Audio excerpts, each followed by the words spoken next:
Bendiciones, bendiciones, bendiciones, bendiciones. Me siento altamente honrado por el placer de poder compartir la palabra con ustedes. Para mí siempre es un privilegio poder hablar de la palabra de Dios. Yo pienso que es uno de los grandes privilegios que Dios, en su infinita misericordia, nos regala. Poder hablar de Él, de su grandeza. Incluso en ocasiones hablar como si supiéramos. Porque Dios es más grande que todo lo que nosotros podamos decir de Él. Hoy Dios ha estado trabajando una palabra en mi corazón, que cuando me fui a mis libros de estudio, me encontré con unas notas del 2015. No sabía que estaban ahí, no recordaba. Y realmente tenía exactamente el mismo tema que me había planteado para tratar en esta noche. Para los que llevan apunte, yo quiero hablar hoy de niños eternos, niños por siempre, o infantilismo retardado, si hay algún psicólogo por ahí. Nosotros, y los que son psicólogos, sobre todo el que ha estudiado algo sobre la conducta, en algún momento he escuchado sobre un síndrome que se llama el síndrome de Peter Pan. Peter Pan, que es ese personaje de Disney que ha sido muy famoso. Bueno, ahí está en pantalla para los que son más mayorcitos, y bueno, los jóvenes ya también han tenido su actualización acerca de Peter Pan. Pero el síndrome de Peter Pan define la personalidad de aquellos que nunca pueden abandonar la fase juvenil a lo largo de toda su vida adulta. O sea, son rasgos de actitudes de gente que ya tienen edad de adulto, pero que se empecinan en seguir teniendo actitudes de adolescentes. Son personas a las que se les suele conocer como niños eternos. Son aquellos que pasaron de 25 años y todavía siguen teniendo las mismas frustraciones, los mismos problemas, las mismas circunstancias de cuando tenían 18, cuando tenían 16, cuando tenían 15. Peter Pan, ese gran libro, esa historia, fue escrita por el estadounidense James Matthew. Cuenta la historia de un niño que se negaba a crecer y que quería permanecer eternamente joven en el país del nunca jamás. El protagonista no tenía padres, no tenía un referente adulto al cual él pudiera seguir. Vivía ahí con personajes ficticios, dentro de ellos Campanita, que era el hada esta que volaba al lado de él, y los niños perdidos. La historia comienza en una fría noche en Londres, mientras Wendy, que es la más madura de todo el cuento, le contaba historia a sus hermanos para que estos se durmieran. ¿Qué pasa? A Peter Pan, igual que a sus hermanos, le gustaban las historias que contaba Wendy, porque Wendy hablaba de un pirata llamado Garfield que luchaba y de un personaje que luchaba contra piratas, dentro de ellos el pirata Garfield. Garfield representa la adultez dentro del cuento de alguna forma, porque este es un pirata viejo que se enfrentó con Peter Pan en alguna ocasión, y Peter Pan logró cortarle la mano, y en esa mano él tenía un reloj, y esa mano se la comió un gran cocodrilo que había allí, que cuando se acercaba al pirata, el reloj todavía sonaba dentro del estómago. Estoy hablando de un cuento, eso no está en la Biblia. El reloj todavía sonaba dentro del estómago de aquella bestia, de ese. Por eso le pusieron el nombre de Tic-Tac, porque el reloj todavía sonaba tic-tac, tic-tac, tic-tac, y era lo único que aquel pirata le tenía miedo. El caso es que se da toda una trama, se da toda una historia interesante, donde Peter Pan se encuentra con Wendy, que ya es una adolescente que está a punto de pasar a la adultez, y quizás Wendy entra al país del nunca jamás, incluso un poco enamorada de Peter Pan. Pero Peter Pan estaba tan interesado en ser un niño que ni siquiera le interesó nunca verla a ella como una posible novia, porque Peter Pan solo estaba interesado en nunca asumir riesgos, en siempre ser un niño y de estar metido en su mundo del nunca jamás. O sea, traducido al lenguaje de nosotros hoy actual, Peter Pan no andaba en gente. O sea, él no tenía compromiso con nada, él vivía su vida en los aires, volando en su propio mundo del nunca jamás, que no existía. Era un mundo creado por él, donde él era el superhéroe, donde él era todo y donde nadie tenía que molestarlo demasiado. Los que han visto la película se dan cuenta que en algún momento Wendy termina cansándose de lo pariguayo que era Peter Pan, porque ella intentaba enamorarlo y él jugando con niños. Síganme la pista, por favor. Así como se narra la historia, hoy en día encontramos algunos hombres y mujeres que se desenvuelven en diferentes ámbitos como Peter Pan modernos y protagonizan esos personajes que comúnmente se le llaman niños eternos, por lo que el psicólogo Dan Keeley denominó síndrome de Peter Pan al conjunto de comportamientos que se caracterizan por 1. Inmadurez marcada. 2. Dependencia emocional. 3. Miedo a crecer. 4. Una incongruencia entre la edad cronológica y cómo yo decido verme. No se pongan a pensar en nombres. No se pongan a pensar en nombres. Pero yo sé que si usted se pone a hacer una lista y quizás hasta a verse usted mismo, usted va a encontrar alguna de estas cualidades en usted. Constantemente vemos en esta sociedad personas que primero son inmaduras, muy inmaduras, cuando ya deberían ser personas funcionales que se desenvuelvan por sí solos. Gente muy dependiente emocionalmente, gente que le da miedo crecer. Y cuando hablamos de crecer, no estamos hablando de tamaño, porque si fuera de tamaño, yo debía haber tenido pánico a crecer. Pero no fue lo que pasó conmigo. Dios me hizo chiquito. Hay personas que tú ves su edad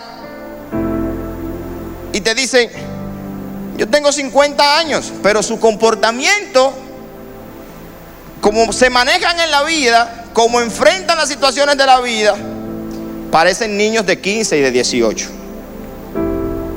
Parecen preadolescentes. Su manera de vestir, su manera de hablar, como quieren ver a todo el mundo, de la manera chabacana como enfrentan todas las cosas, como enfrentan las situaciones de la vida, como enfrentan los problemas. Los adultos que tienen síndrome de Peter Pan no son adultos con rasgos infantiles, sino que son adultos que se rehúsan a hacerlo. Gente que ya tiene edad, que tiene tiempo de ser maduro, pero que simplemente se resiste a ser maduro. Asumen sus obligaciones descuidadamente, sin poder diferenciar entre el haber crecido y ya ser una persona madura. O sea, son gente a la que tú no le puedes confiar nada, porque tú le das algo para que lo hagan, lo hacen hoy y mañana lo olvidan, porque son niños. Ellos se rehúsan al compromiso. Son hombres que se cansan de tener una mujer aquí, una mujer allí, otra mujer allí, pero no se quiere casar. Es el típico hombre que sus hijos no tienen materiales escolares para ir a la escuela, pero él tiene el último Play 3. El último Play, que ya no es el 3. ¿Por dónde vamos? La última Play. O sea, son hombres que no tienen tiempo para asumir el compromiso de criar un hijo, pero tienen tiempo para hacer cualquier otra cosa, porque le corren al compromiso. Y peor aún, hay hombres que tienen la virtud para hacer el hijo y después no quiere que nazca, porque no quieren asumir el compromiso. Ahora, usted me preguntará, ¿qué tanto tiene que ver la historia de Peter Pan, de la que ya hablé? El síndrome de Peter Pan, ¿qué tiene que ver eso con la iglesia, con nosotros? Yo debo decirles que antes de que se descubriera el síndrome de Peter Pan, antes de que se escribiera la historia de Peter Pan, antes de que un psicólogo hablara de eso, Ya en la Biblia había gente con un infantilismo retardado. Había gente que debía haber crecido y no había crecido, que debía ser madura y no era madura, que debían asumir un compromiso y no lo habían asumido. La iglesia cristiana históricamente ha contado con una gran masa de personas que han sufrido de infantilismo retardado. Es decir, hombres y mujeres que, aunque tienen mucho tiempo en el Santo Evangelio, han decidido vivir como niños eternos, lejos de todo conocimiento y todo compromiso que les obligue a asumir compromisos de la adultez. Gente que tiene 20 años en el Evangelio, pero todavía son párvulos espirituales. Gente que tiene mucho tiempo. Bueno, ahora mismo estamos celebrando 18 años de iglesia.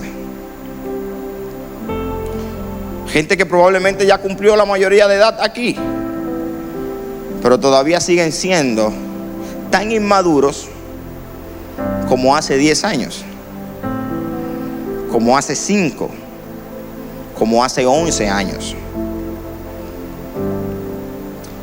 Y yo debo decirles que Dios está dispuesto a cambiar a las personas, pero la madurez espiritual no se compra en una pastilla,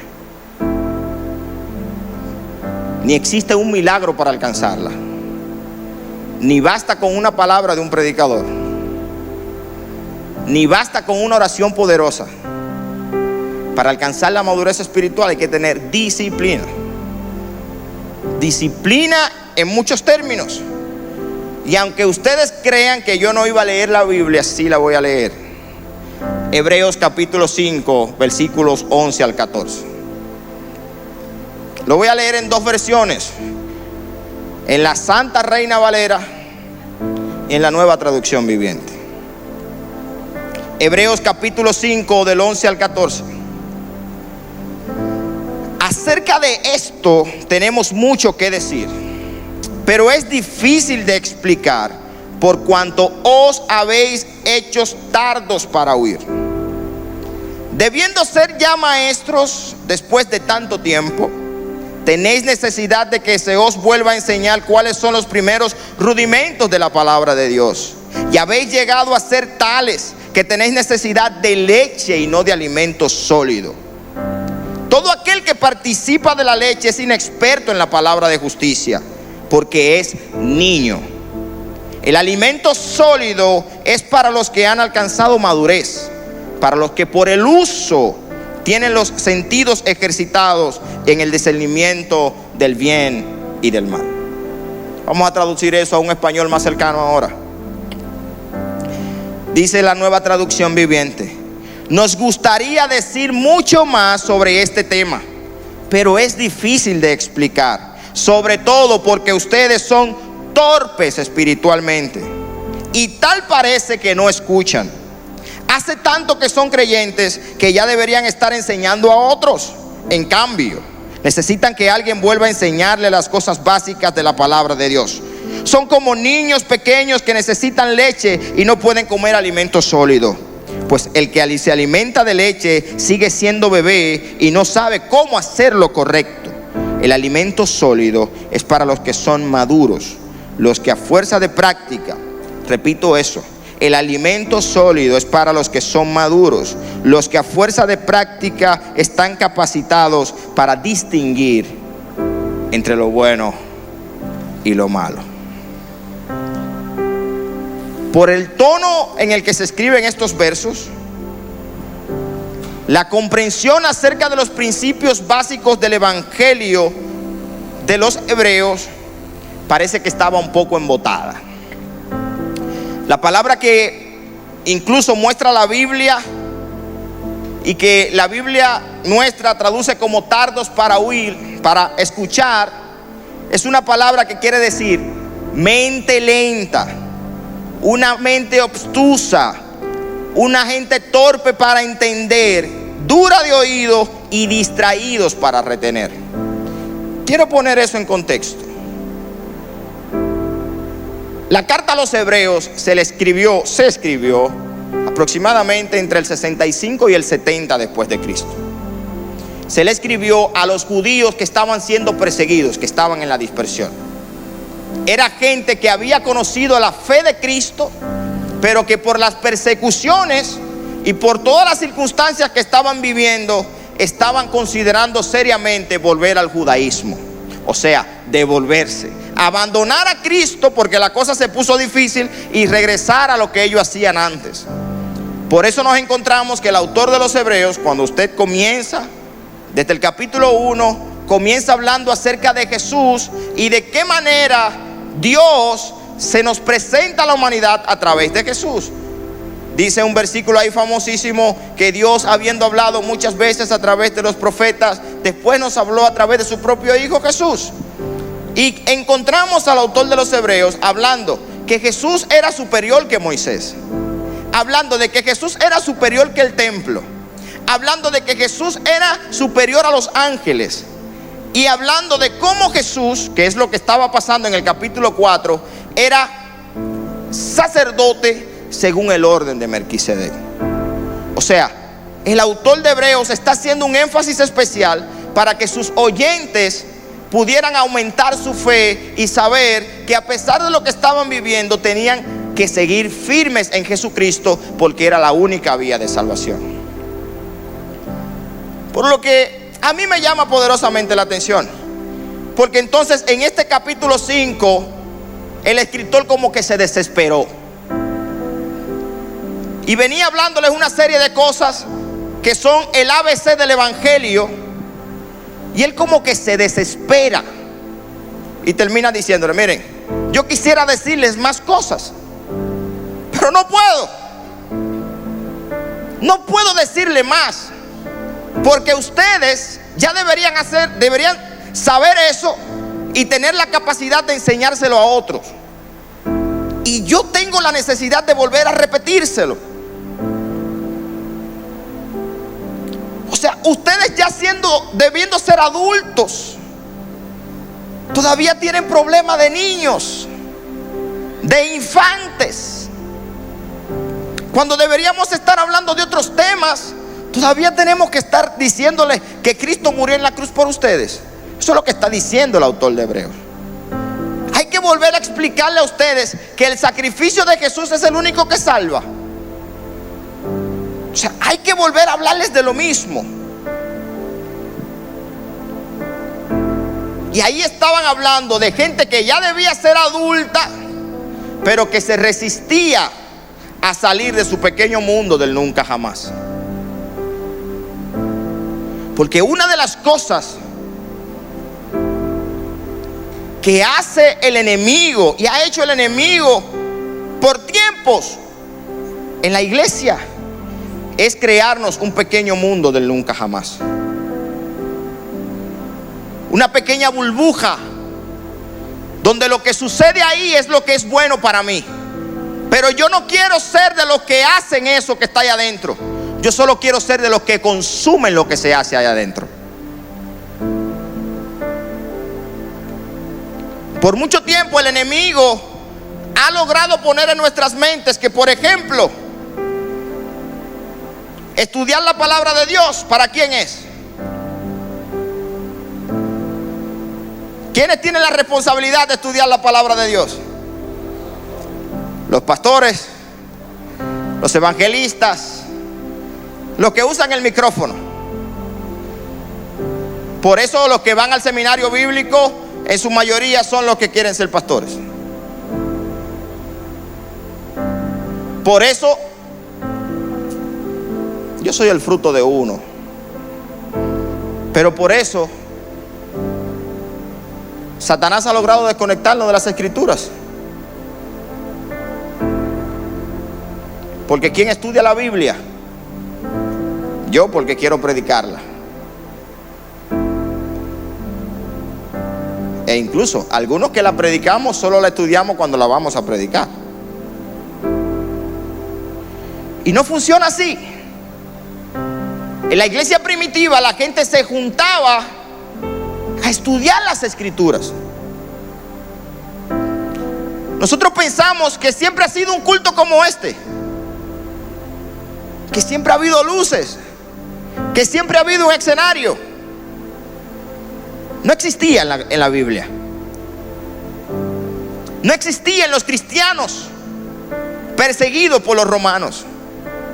Se reunían en catacumbas. Y una catacumba es un cementerio. Y ahí se juntaban.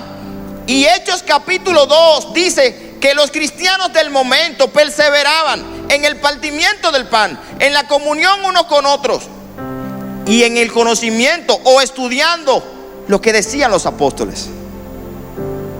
Ni siquiera tenían un libro disponible para todo el mundo. No existía una Biblia para todos. Existía transmisión de vida. Existía compartir la palabra de Dios unos con otros. Pero los cristianos tenían el compromiso de guardar esa palabra, de transmitir esa palabra a cuanta gente fuera posible. Tanto así que después de la muerte de Jesús, los romanos oprimían y oprimían a los cristianos. Pero 300 años después, tuvo que venir un emperador que dictara un edicto de tolerancia en Roma para que los cristianos pudieran ejercer su fe libremente. No era porque él era bueno, era porque no habían podido tener control de una plaga que crecía mientras más lo oprimían, y que mientras más lo perseguían, ellos seguían predicando la palabra de Dios, y que mientras más los mataban, ellos seguían predicando la palabra de Dios. Y cuando los romanos quisieron darse cuenta, tenían 2 millones de cristianos dentro de Roma. Como no podemos vencerlos, vamos a hacerlo parte de nosotros. Y ahí se dio un edicto de tolerancia en el 315, que entró en función en el 325. Y como fruto de ese edicto de tolerancia, tenemos la basílica aquí. Ahí nace la Iglesia Católica. Pero lo que quiero decir es, esos cristianos no tenían la comodidad que tenemos nosotros. Ellos no tenían el confort que tenemos nosotros.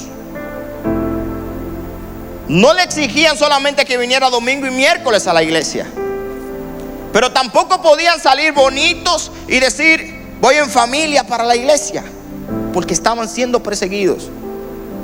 ¿Y qué hacía que esta gente siguiera siendo creyente? Que tenían una experiencia con Dios. Pero no solo una experiencia.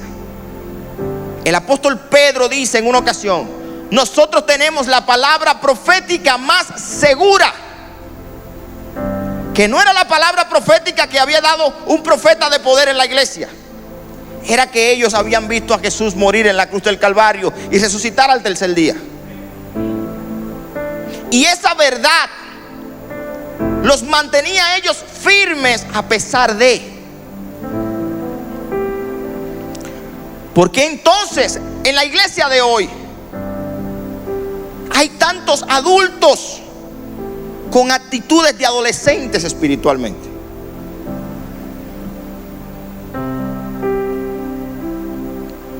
¿Ustedes saben por qué? Porque nos hemos alejado de las escrituras. Nos hemos alejado del centro de Dios. Nos hemos alejado de la realidad de lo que es Dios. Hemos hecho nuestro propio mundo del nunca jamás y no queremos salir de ahí. Y como Peter Pan nos metemos en ese mundo y pensamos que esa es nuestra única realidad. Probablemente si a alguno de ustedes le preguntan acerca del cristianismo, ustedes van a definir el cristianismo solamente desde el punto de vista de lo que pasa en este altar los miércoles y los domingos.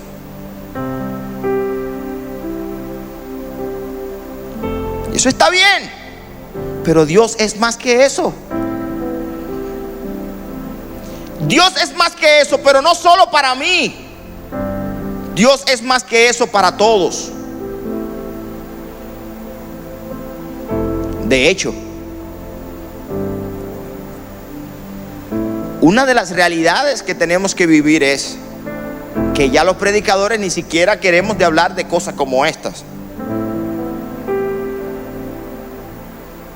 porque la mayoría no se siente tan feliz, porque la mayoría viene buscando una palabra de fe que lo haga salir emocionado por esa puerta. Nadie quiere que le digan: tu palabra de fe está en las Escrituras, ve a buscarla. Nadie quiere que le digan que al Dios que tú tienes que conocer está en las Escrituras, ve a conocerlo. Nadie quiere que le digan que tú vas a ser el predicador de mañana. No, yo no quiero ser predicador, yo quiero seguir recibiendo palabras. No, yo no quiero ser quien ayude, yo quiero seguir siendo ayudado.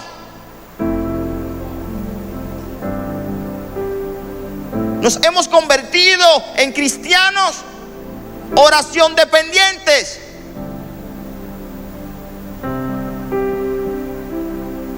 Y el día que no me ponen la mano, no siento nada.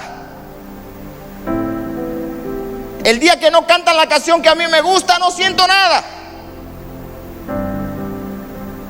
El día que no apuntan a mis emociones, no siento nada. De hecho, Dios no se movió.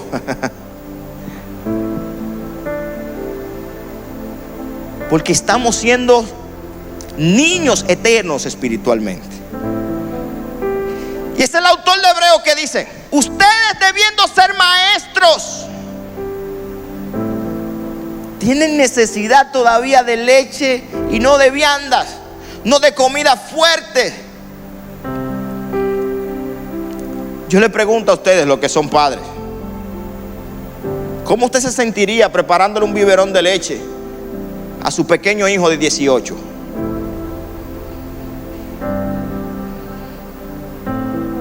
¿Usted se imagina con un biberón de leche?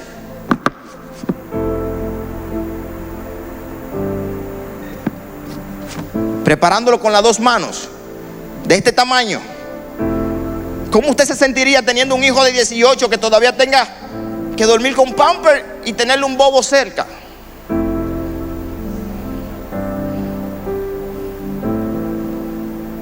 Pero peor aún, ¿cómo usted se sentiría con uno de 45 que tiene que darle la comida, hacerle papilla y después sacarle los gases?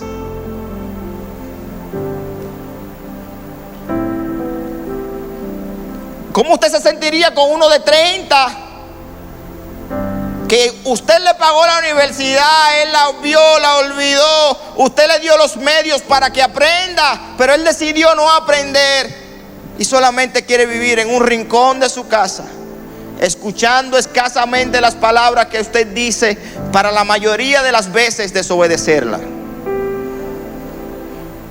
¿Cómo usted se sentiría? Como usted se sentiría, probablemente se siente Dios con usted.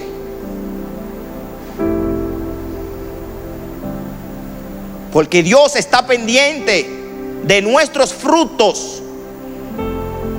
Aquí nos predicaron el miércoles pasado que Dios está pendiente de nuestros frutos. Nos hablaron de eso el miércoles pasado aquí. Yo lo escuché. De un señor que dio unos talentos a uno, unos talentos a otro y un talento a otro. Y vino pidiendo que le entregara los resultados de esos talentos. Pero la Biblia también habla de que el árbol que no da fruto, ¿qué pasará? Parece que Dios está interesado en nuestros frutos. Porque de las últimas cosas que nos dejó en la Biblia, que salieron de la boca de Jesús, están en Mateo capítulo 28. Toda autoridad me ha sido dada en el cielo y en la tierra. Por tanto, id y haced discípulos a todas las naciones, enseñándoles todas las cosas que yo les he enseñado. Y he aquí, yo estaré con ustedes todos los días hasta el fin del mundo. ¿Ustedes creen que si nosotros cumpliéramos esa gran comisión, el mundo estaría como está? como decía un maestro mío, por mi madre que no.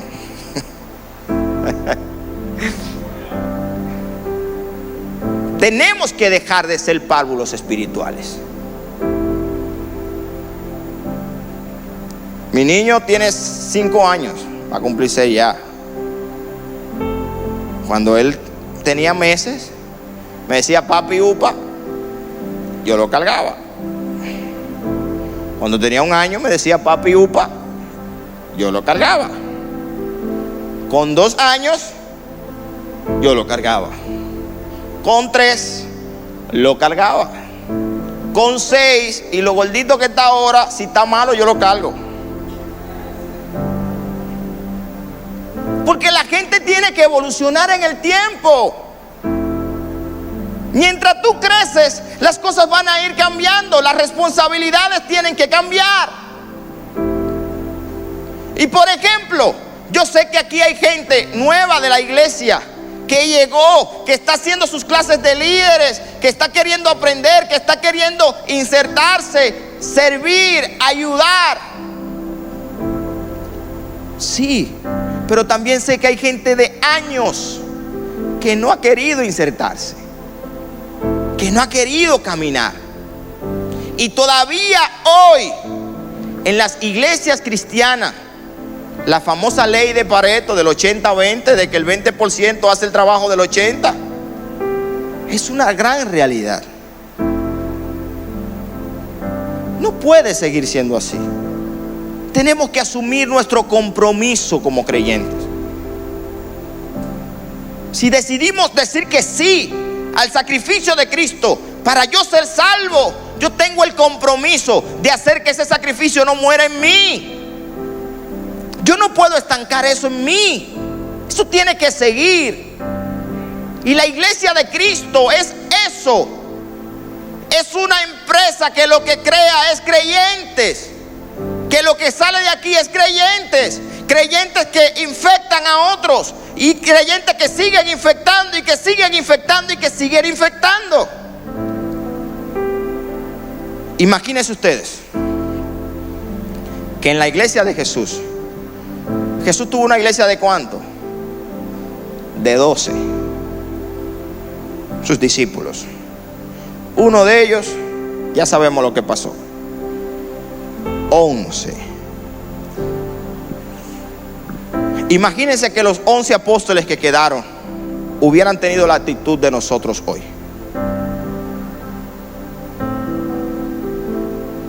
Imaginemos por un momento que Pedro solo fuera contento a la iglesia cuando había un congreso. Imaginemos por un momento que Juan solo asistiera a la iglesia cuando quería ir a un campamento. Imaginemos por un momento que los demás discípulos solo hubiesen adorado cuando tenían la canción más bonita de fondo. Imaginemos que Pablo, aunque no estaba dentro de los 12, solo cantara cuando se sentía cómodo. No hubiésemos escuchado la historia de aquel gran Pablo que junto a Silas adoró en una cárcel porque estaba predicando. Le dieron muchísimo palo y lo metieron ahí. Y allí comenzó a adorar a Dios. Y sucedió un gran milagro. Pero sucedió un gran milagro porque Dios tenía el compromiso de cuidar la vida de Pablo. Porque Pablo no llegó a esa cárcel porque lo fueron a buscar en un resort. Pablo llegó a esa cárcel porque estaba predicando, cumpliendo el compromiso que Dios le había dado, y como fruto de eso fue encarcelado. Dios tenía el compromiso con Pablo. De hecho, a veces no vemos lo sobrenatural de Dios porque nosotros hemos metido este evangelio en una botella. La mayoría de ustedes ya no necesitan ver un milagro para creer. No. Comencemos a caminar. Comencemos a orar en los hospitales y vamos a ver milagros. Comencemos a orar en las cárceles y vamos a ver milagros. Comencemos a ver en otro sitio, a salir donde está la gente que necesita, y vamos a ver milagros. Pero queremos milagros para nosotros nada más. Una palabra para mí, una profecía para mí. Si Dios trae una guagua y va a regalar una guagua, que sea para mí. Una casa para mí.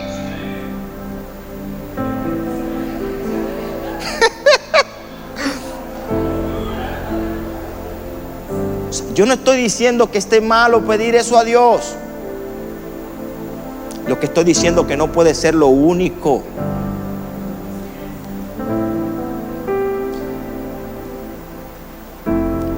Mucha gente, dentro de los que me incluyo, yo pensé que iba a ser más feliz cuando tuviera una cédula. Ahora yo quisiera poder devolverla. Sí, porque vienen responsabilidades con la adultez. Después pensé que todo iba a ser perfecto cuando me casara, y me equivoqué, porque entonces vienen otros compromisos. Además de que tiene una suegra, se complica la vida, se complica. Eso es verdad, se complica la vida más. No, mentira. Pero la realidad es, casarte te va a traer otros compromisos. Por eso hay gente que ya no quiere casarse, compra un chihuahua.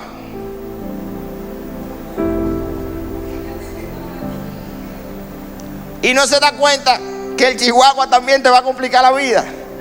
No tanto como un hombre, pero te va a complicar la vida. O sea, lo que estoy diciendo es que asumir todas las cosas buenas de la vida te va a traer deberes y derechos, compromisos y beneficios. Yo sé que a veces le corremos a los compromisos, pero a mí me da mucha pena, y yo pienso que habla muy mal de nuestra fe en Jesucristo correrle a un compromiso que Él quiere que yo tenga. O sea, Él dejó todo por mí. O sea, Él dejó el cielo y vino a morir por mí. Y ahora yo no quiero asumir el compromiso de hacer lo que Él quiere que yo haga, porque estoy muy ocupado. Porque Él sabe que yo tengo mucho trabajo. Él sabe que yo soy muy enfermizo. Me enfermo mucho. Dios sabe mi situación. Él sabe que yo soy pobre. Yo tengo que josear la comida todos los días. Dios sabe cuáles son mis problemas, que yo vengo de una familia complicada. Él sabe que cuando a mí se me cruzan los apellidos yo me complico. Niños eternos, en serio, haciendo rabieta de niños. Pero cuando necesitamos algo, cuando se complica la despensa, cuando el niño se enferma, cuando el matrimonio no está bien, cuando la empresa está como un barco a la deriva,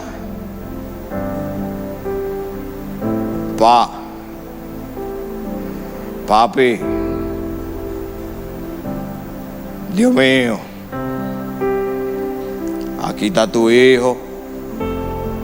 Y está bien, tenemos que correr pan de Dios. Eso lo hemos predicado también en otras ocasiones. Pero si podemos correr hacia Dios para resolver nuestros problemas, ¿por qué no corremos hacia Dios para asumir un compromiso con Él?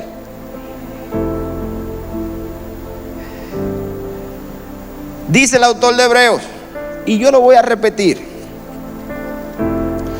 acerca de esto, dice él, tengo mucho que decir, pero es difícil de explicar, por cuanto habéis hecho tardos para oír, debiendo ser ya maestros después de tanto tiempo.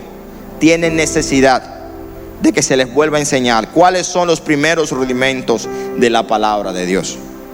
y habéis llegado a ser tales que tienen necesidad de leche, y no de alimento sólido. Y todo aquel que participa de la leche es inexperto en la palabra de justicia, porque es niño. Y dice la Biblia, oigan esto, el alimento sólido es para los que por el uso tienen los sentidos ejercitados en el discernimiento del bien y del mal. Los que por el uso, los que se acercan, los que con intención vienen, los que con intención quieren.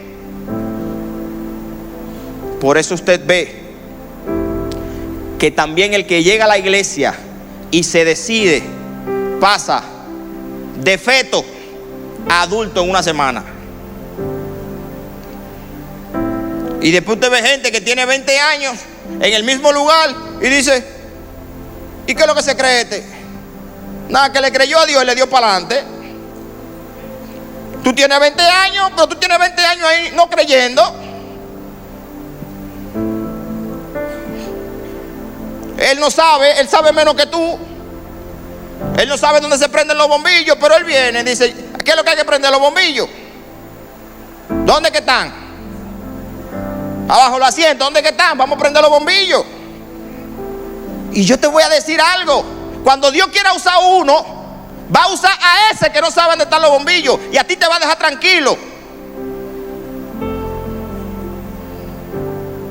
Y los dones van a ser despertados en ese que quiere prender los bombillos. Y mañana el que va a ser un gran predicador es el que quiere prender los bombillos.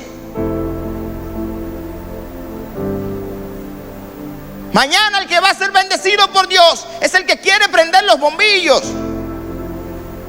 Mañana quien va a tener una fe grande, poderosa, quien va a ser usado por Dios es el que quiere prender los bombillos. Y tú, escuchando el mismo sermón de él, el mismo domingo, estarás simplemente como címbalo que retiñe, mientras que él tendrá una fe grande, creciente y avanzando en el Señor.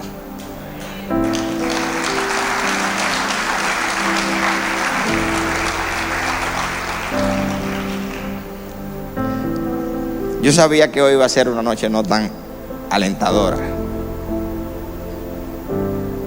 pero las escrituras están ahí.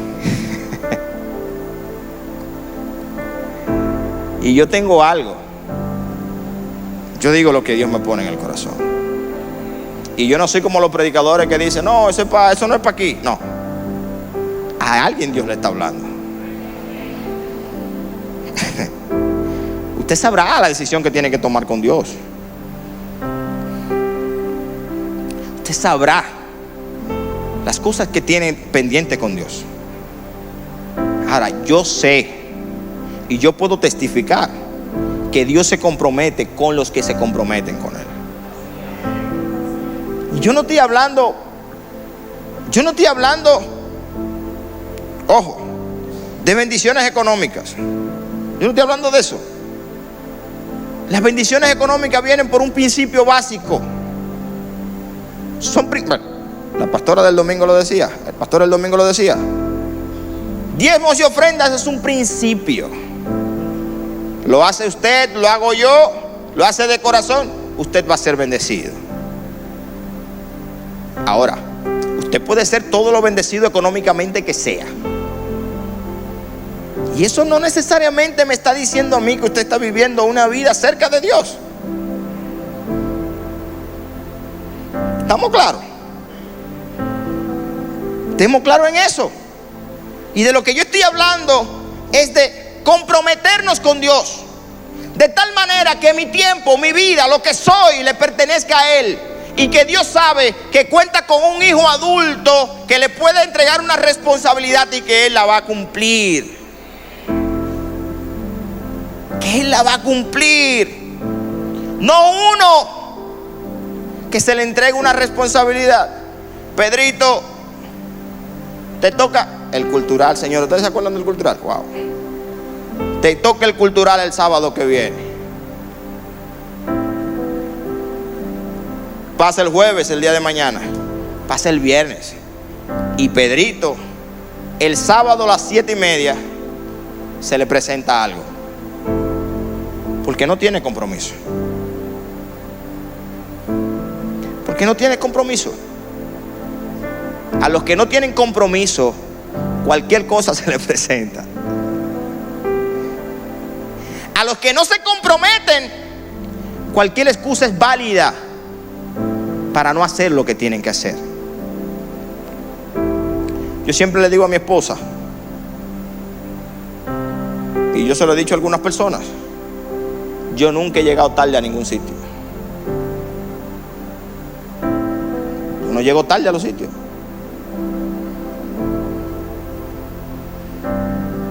Porque si yo te digo sí, así sea para jugar dominó, yo quiero llegar temprano. En la primera mano yo quiero estar ahí. ¿A qué hora que nos vamos a juntar? A las 8, yo quiero estar ahí a las 8. Porque yo hago un compromiso con lo que sea. En el play, si voy a jugar softball, yo soy el primero que llego, con la luz apagada todavía. Pum, pero a las 7:30 que me dijeron. Que todo el mundo llega a las 8. A mí me dijeron a las 7:30. Yo llego a las 7:30. Compromiso. Así quiere Dios que nos comprometamos con Él. Voy a leer una última cosa y con eso termino.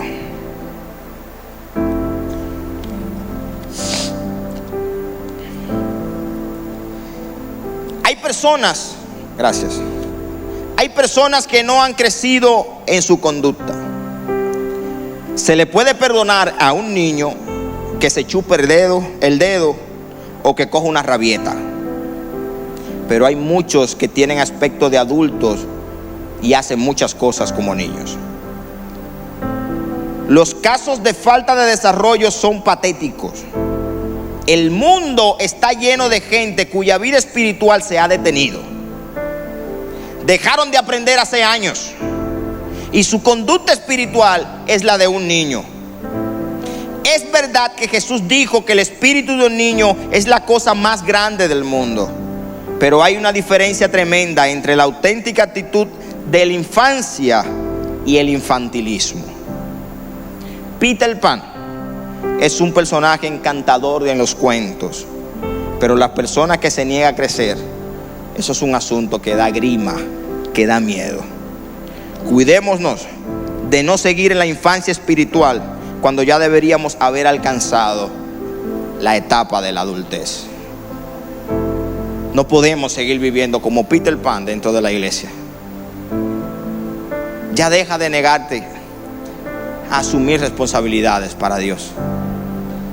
Dios está dispuesto a ayudarnos en cualquier compromiso que asumamos, si lo asumimos con entereza para Él.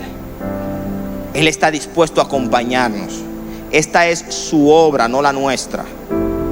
Pero también es muy penoso que el tiempo te pase y tú no tengas nada que contar con Dios. Que tú no puedas mirar a tu alrededor y saber que alguien fue tocado por algo que tú hiciste. Que la vida de alguien fue marcada por algo que tú hiciste porque Dios te pidió que lo hicieras. Hay gente que no sabe ni siquiera cómo es la voz de Dios. Hay gente que nunca ha escuchado la voz de Dios sin ser a través de un micrófono. De tantas maneras que Dios habla. Y yo te pregunto, ¿cuándo fue la última vez que tus lágrimas mojaron tu Biblia?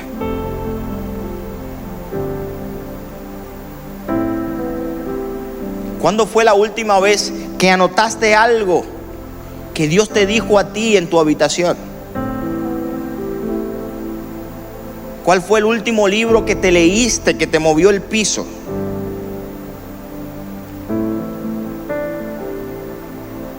Pero yo te preguntaría, ¿cuáles son los podcasts que son trending en tu qué sé yo, en cualquier plataforma de esa, en la tuya? ¿Qué es lo que estás consumiendo en YouTube? Ojo, la pregunta lo está haciendo uno que normalmente no escucha programas cristianos en YouTube. Yo escucho de todo. Veo programas. Veo cómo está la farándula. Sí, pero después que leo la Biblia, después que ya sé lo que Dios dijo, pues yo no soy un desconectado del mundo y no me voy a vender así. Lo que estoy diciendo es, tú puedes hacer todo. Ahora, tú tienes que saber para qué Dios te escogió. Tú tienes que aprender a escuchar la voz de Dios. Tú tienes que conocer a Dios. Porque de lo contrario, lamentablemente, siempre vas a ser un infante. Y va a haber que estarte sobrecuidando. No puede ser. Hay que comenzar a disfrutar una vida plena en Dios. Pero yo le tengo malas noticias. Yo no puedo ni siquiera llamarte aquí y orar por ti prometiéndote que hoy eso va a cambiar. No puedo. Porque por más que yo ore por ti, que yo haga 4 fiflá, que me tire de cabeza, que hable duro, que cante fuerte, que echemos fuera demonios, si tú no decides entrar en esa relación con Dios, si tú no decides dar los pasos que tienes que dar, nada va a pasar en tu vida. Nada. Nada. Es una decisión. Es una decisión. Mi acta de nacimiento la sacaron mis padres. Mi cédula la saqué yo. Mi licencia la busqué yo.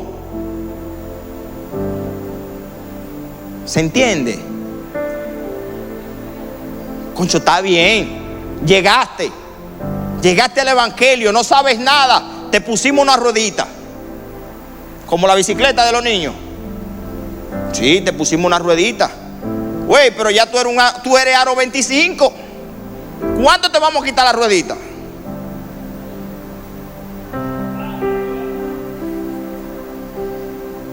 O sea, ya tú eres una mountain bike. Concho, no va una ruedita por una mountain bike. Hay que quitarte la ruedita ya. Los patines ya no pueden ser de 4 ruedas. Vamos a ponerte unos patines de verdad. Ya hay tiempo de haber aprendido a correr. Ya somos adultos. Y ojo, los que todavía son infantes, graben este mensaje para si después en 20 años ustedes están como adultos para allá y siguen como infantes, también se lo apliquen. O no cometan los errores que nosotros hemos cometido. La sociedad está hambrienta del evangelio de Dios. Hoy más que nunca la gente necesita a Dios. No a predicadores, a Dios. Ojo, no a grandes escenarios, a Dios. Dios necesita gente maduras que aprendan a manejar situaciones difíciles frente a la gente. Que tú no seas el primero que pelea en la oficina. Dios necesita gente así, pero hay que ser maduros. No podemos seguir siendo niños espirituales.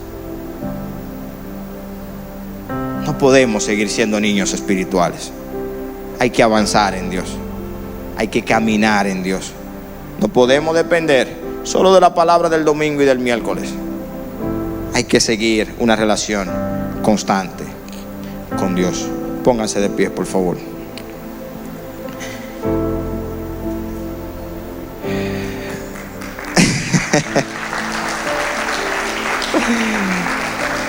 Ábreme por aquí.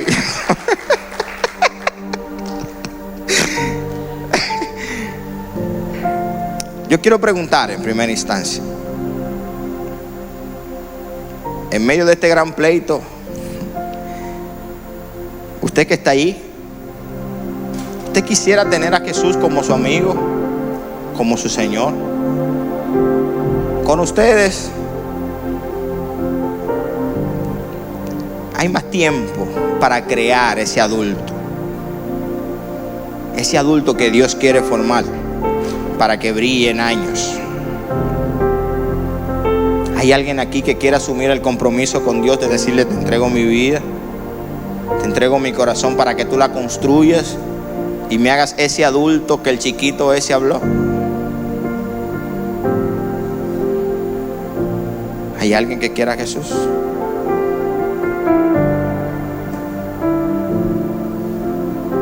No. Señor Jesús, gracias. Padre, gracias. Gracias por tu palabra, porque ellas son vivas y eficaces todos los días para nosotros. Señor, ayúdanos a asumir el compromiso de seguirte. Todavía tus palabras resuenan en las Escrituras cuando dice: si alguno quiere venir en pos de mí, tome su cruz cada día, niéguese a sí mismo y sígame. Todavía esas palabras resuenan en las Escrituras y están plasmadas en nuestros corazones. Ayúdanos, Señor, a ser ese adulto que tú quieres utilizar. Ayúdanos a avanzar. Padre, ayúdanos a dar el primer paso. Úsanos. Guíanos hacia ti, Señor. Constrúyenos a tu manera. Padre, yo te pido por corazones dispuestos a ir en pos de tu presencia. Tu presencia real. Esa presencia tan fina, tan sensible. Esa presencia tan ecuánime. Esa presencia tan sencilla, que no necesita de tantos elementos, que tiene que ver contigo, que tiene que ver con tus escrituras. Señor, ayúdanos a ser hijos de los que tú te sientas orgulloso. Yo quisiera que de mí tú digas lo que en algún momento dijiste de Abraham, que lo llamaste tu amigo. De David, que lo llamaste un hombre conforme al corazón tuyo. Señor, ayúdanos a ser una iglesia que realmente te ame. Que no vengamos solo por los panes y los peces. Que lo que nos anime a buscarte no sean tus milagros, sino lo que tú eres íntegramente. Danos el privilegio que tuvo Juan de recostarnos a tu pecho, de sentir tu presencia, eterno amigo, de poder llorar ante ti, de que tú trabajes nuestras emociones, que tú trabajes nuestra integridad, aunque no lo escuches, aunque no lo sientas, que tú trabajes lo que somos, nuestra estructura, Señor, para ti, que podamos mostrar tu amor, no lo ves, aunque no lo escuches, que podamos vivir vidas sobrenaturales, tomando decisiones conforme a tu corazón y no conforme al nuestro. para ti, Padre, en el nombre de Jesús, aunque no lo veas, aunque no lo escuches, aunque no lo sientas. ¿cuánto nos gustaría que cuando la gente nos vea a nosotros, de alguna manera te vea a ti? Para ti, Porque estemos dispuestos a servir, aunque no lo veas, porque estemos dispuestos a saludar, escuches, a dar el abrazo, sientas, a dar el primer paso. Él está ahí Ayúdanos, Señor. para ti. Ayúdanos, Señor. Ayúdanos, Espíritu Santo de Dios. Él está contigo. Gracias por tu palabra, Su mano Señor. no te soltará. Gracias porque ellas son vida a Su nosotros. mano no te soltará. En el nombre de Jesús. Ya no te